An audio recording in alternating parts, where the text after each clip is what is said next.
ध्रुवण घूर्णकता लिखना। ध्रुवण घूर्णकता की खोज 1811 में सर्वप्रथम अरेगो नामक वैज्ञानिक ने अकार्बनिक पदार्थों में की थी।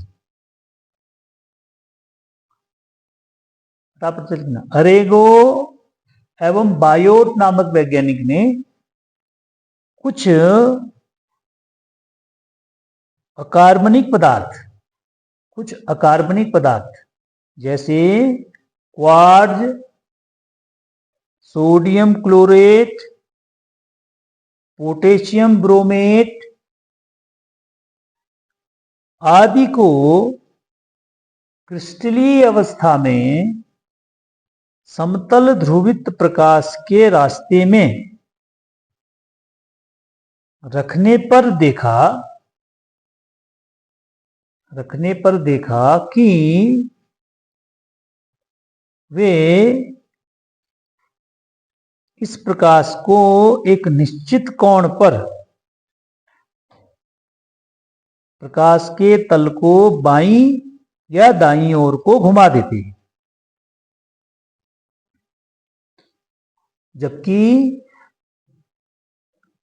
इन पदार्थों को गलाने अथवा विलायक में घोलने पर इनका यह गुण समाप्त हो जाता है, क्योंकि इन पदार्थों में यह गुण क्रिस्टलों की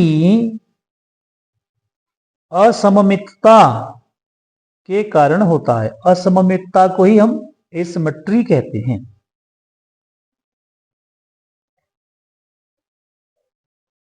इसी प्रकार 1815 में बायोट ने ग्लूकोज, फ्रुक्टोज,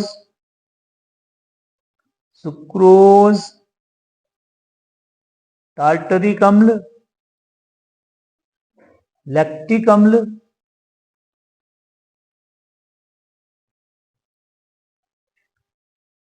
आदि कई कार्बनिक यौगिकों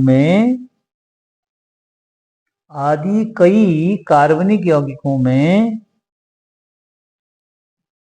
ठोस, गलित और गैसीय एवं सभी अवस्थाओं में, विलयन में भी सभी अवस्थाओं में समतल ध्रुवित प्रकाश के तल को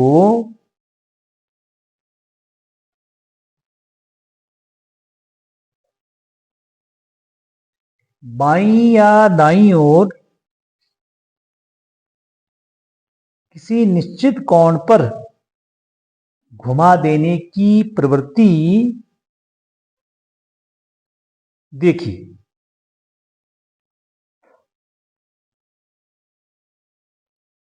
यौगिकों के इसी गुण को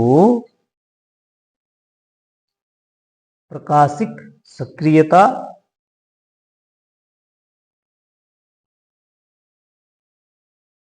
ऐसे सभी पदार्थों को प्रकाश सक्रिय यानी ऑप्टिकली एक्टिव पदार्थ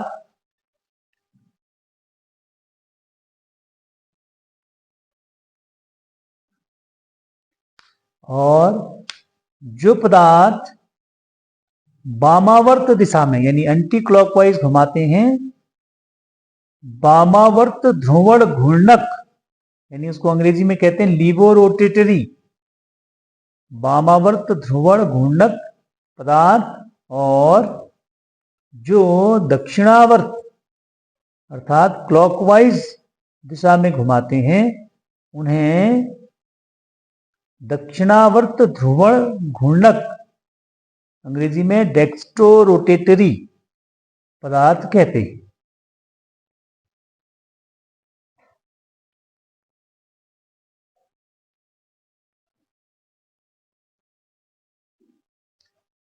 इसको मापने वाले उपकरण को ध्रुवण मापी अर्थात पोलरीमीटर कहा जाता है, पोलरीमीटर कहते हैं।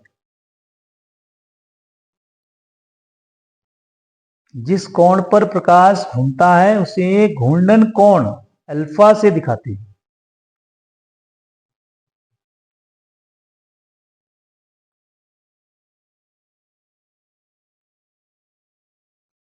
संक्षेप में दक्षिण ध्रुवण घूर्णक को डी रूप, मतलब स्मॉल में लिखेंगे तो ऐसे डी रूप में, ठीक है ना, डी रूप, और लिबोरेटरी वाले को एल रूप, स्मॉल एल के रूप में लिखा जाता है।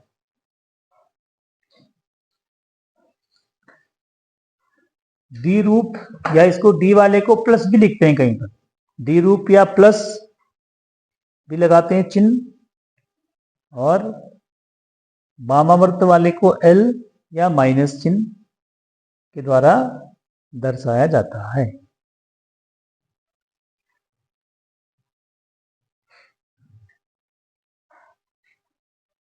क्या लिखी हेडिंग हमने? त्रिविम केंद्र। त्रिविम केंद्र, या इसको हम कहते हैं चायरलिटी सेंटर, चायरल सेंटर या स्टीरियो सेंटर। ठीक है, ये क्या होता है इसको समझना इससे कि ऐसा कार्बन परमाणु, जिस कार्बन परमाणु में 4 अलग अलग समूह लगे रहते हैं, ठीक है ना, उसको कायरल सेंटर कहते हैं। तो किसी भी यौगिक की जब आप संरचना बनाएंगे तो उस संरचना में आपको पहचानना पड़ेगा कि उसमें 4 अलग अलग किस प्रकार से लगे हैं।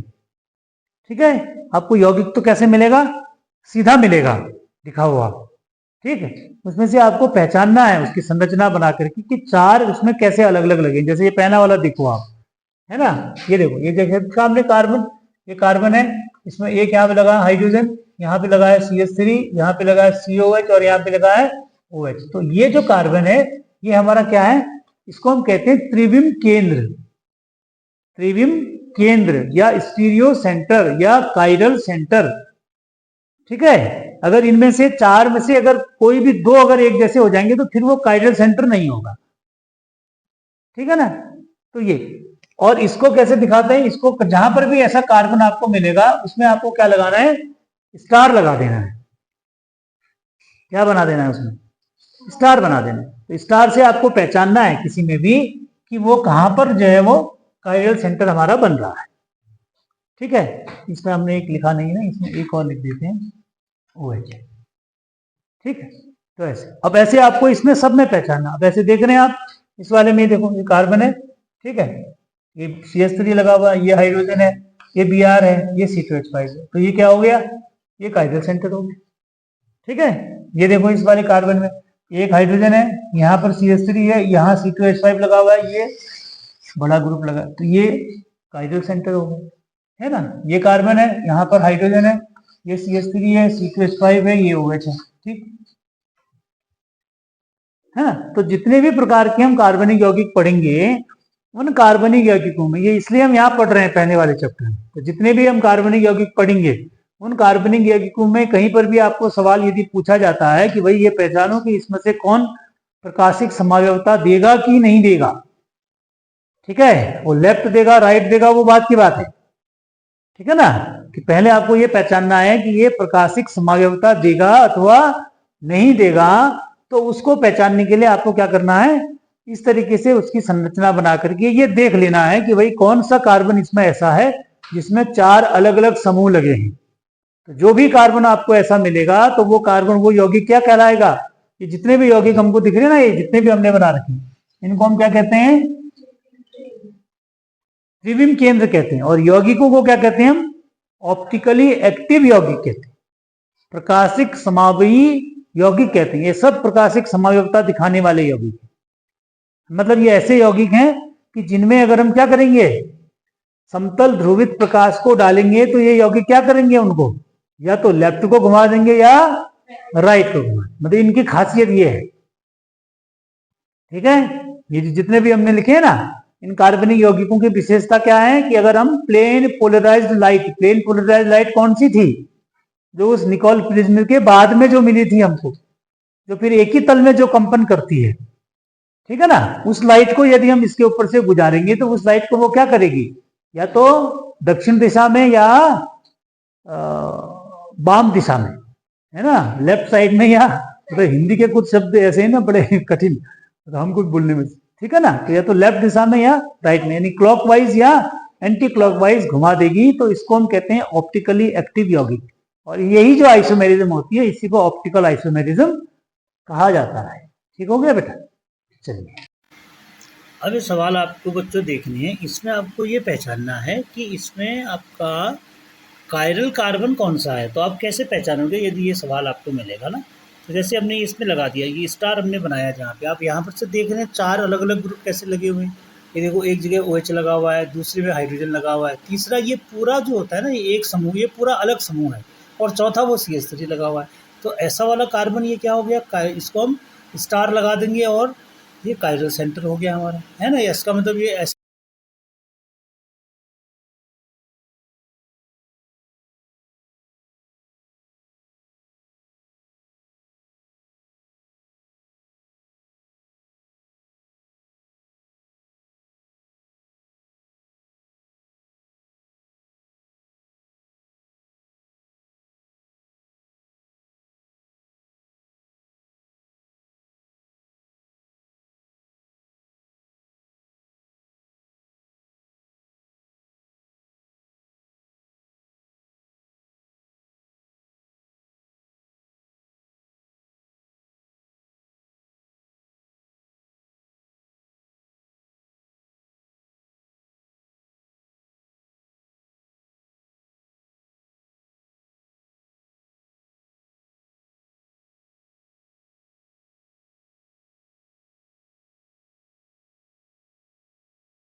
कायरलता किसको कहेंगे, कायरलता कल तो पढ़ लिया हमने। और दर्पण प्रतिबिंब क्या कहूं, कायरलता किसको कहेंगे, कायरलता है, कायरलता।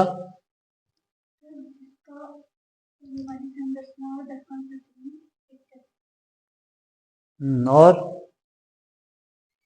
मतलब कायरल कार्बन किसको कहोगे आप, हाँ ठीक है।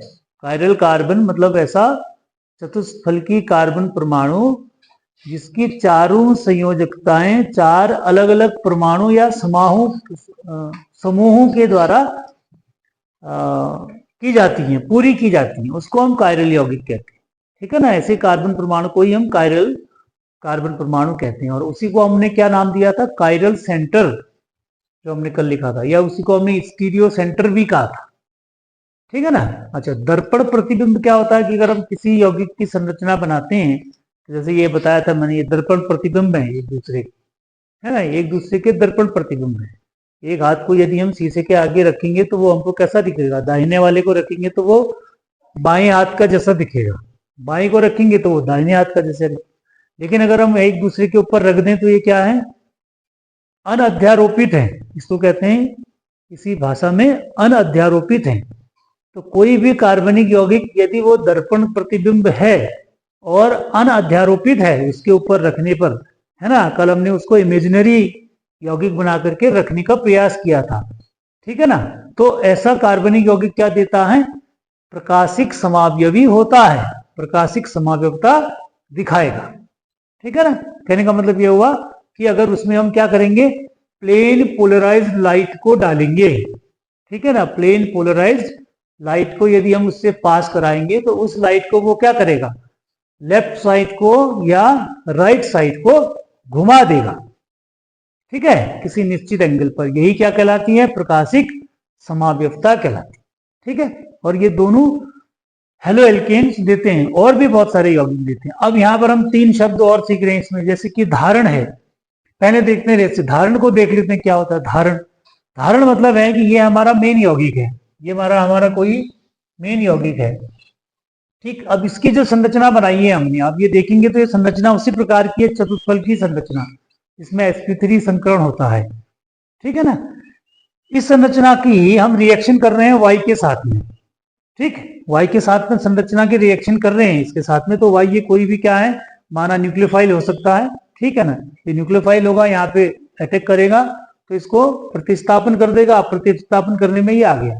अब आप अगर गौर से देखें हैं तो ये जैसी संरचना थी, ये संरचना भी वैसी ही बनी हुई है ना, कोई अंतर नहीं है, ये जैसी थी ये वैसी है। मतलब जो बॉन्ड जहां पे बनाते थे, वो ये ऊपर को सिंगल बॉन्ड बनाइए, मैंने मोटे पतले बॉन्ड क्यों बनाते हैं मैंने बताया आपको पहले, है ना, तो जहां पर जो लगा था वो वैसा ही बना हुआ है।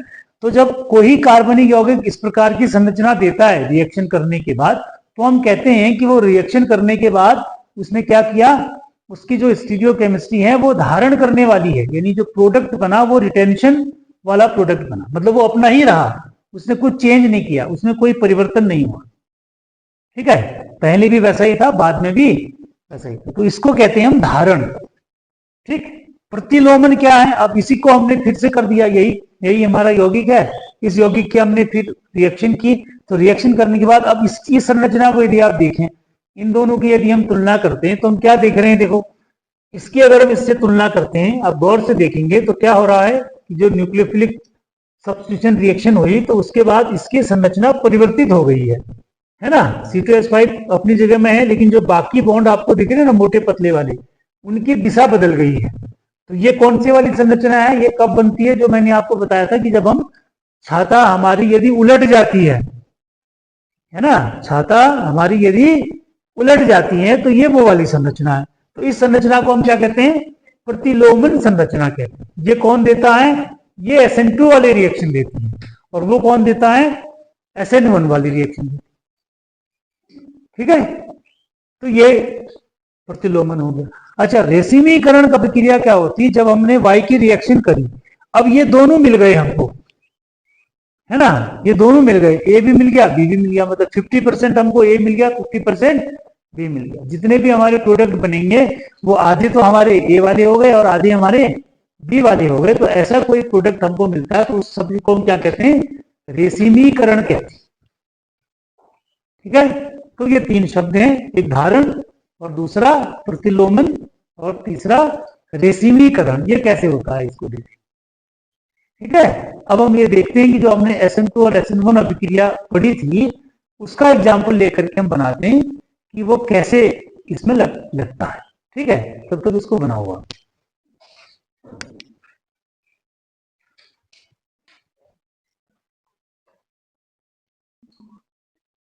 देखो, अब देखो इसको ध्यान से, ये वाला जो हमने बना रखा है, ये जो बना हुआ है, ये इसका SN1 SN2 का हम फाइनल पढ़ रहे हैं, इसके बाद फिर इसको नहीं पढ़ेंगे, ठीक है ना।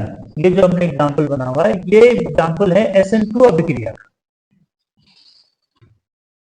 ठीक है ना, SN2 अभिक्रिया का एग्जाम्पल है।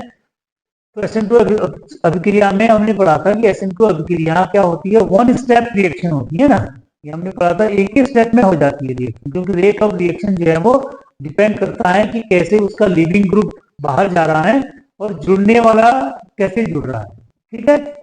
यहाँ पर हमने उसको क्या देखना था कि उसकी स्टीरियोकेमिस्ट्री कैसे दिखती है ना। ये जो अभी हमने तीन शब्द सीखे थे ना, प्रतिलोमन कैसे होता है, धारण कैसे होता है, या रेसिमीकरण कैसे होता है, हमने उसमें ये लिखा था कि जो स्टीरियोकेमिस्ट्री होती है SN2 अभिक्रिया की, तो उसमें प्रतिलोमन होता है, जो प्रोडक्ट बनता है उसका प्रतिलोमन होता है। कहने का मतलब, प्रतिलोमन का मतलब क्या हुआ, प्रतिलोमन को मैंने कैसे बताया था, प्रतिलोमन, हाँ, तो छाता उलट जाती है, तो ये कैसे हो रहा है वो देखना है ना। यहाँ पे देखो आप, ये जो संरचना बनी है ये हमारा न्यूक्लियोफाइल है, ये अटैक करेगा ना, यहाँ पे अटैक करेगा इस वाले कार्बन परमाणु, ठीक। अब यहाँ पर इसकी संरचना आप देख रहे हैं, ये जो संरचना बनी है ये यहाँ पर जस्ट इसकी क्या उल्टी उल्टी हो गई, ठीक है ना।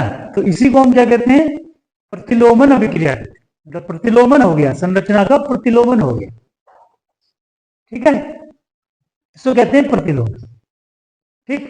तो ये SN2 अभिक्रिया का जब आप बनाएंगे स्टीरियोकेमिस्ट्री कहीं पर, तो उसको इस तरीके से बनाएं, ऐसा हो जाएगा, ठीक है ना। SN1 अभिक्रिया में क्या होता है, SN1 अभिक्रिया में रेसिमीकरण होता है, ठीक है, रेसिमीकरण क्यों, क्योंकि वो टू स्टेप रिएक्शन होती है। टू स्टेप का मतलब होता है ये हमने बना रखी है, ये SN1 अभिक्रिया का एग्जाम्पल है, ये वाला जो है ये SN1 का एग्जाम्पल है, ठीक। SN1 एग्जाम्पल है। तो ये पहले वाले में हमने क्या बताया था कि उसमें क्या बनता है, कार्बोनियम आयन बनता है। 2 स्टेप में होती है ना रिएक्शन, तो पहले वाले में क्या होता है, कार्बोनियम आयन बनता है। यहां से ये निकल जाएगा, निकलने के बाद ये निकला है, देखो बाहर लिखा है हमने, ठीक है। तो कार्बोनियम आयन बनेगा, कार्बोनियम आयन की संरचना हमने बना रखी है, ठीक। अब ये कार्बोनियम आयन यहाँ चला गया, हमने इस कार्बोनियम आयन को यहाँ पे दिखा रखा है, ये कार्बोनियम आयन है। तो कार्बोनियम आयन की जो संरचना बनी है, इस कार्बोनियम आयन में जो न्यूक्लियोफाइल आएगा ना, वो न्यूक्लियोफाइल 2 प्रकार से अटैक करेगा।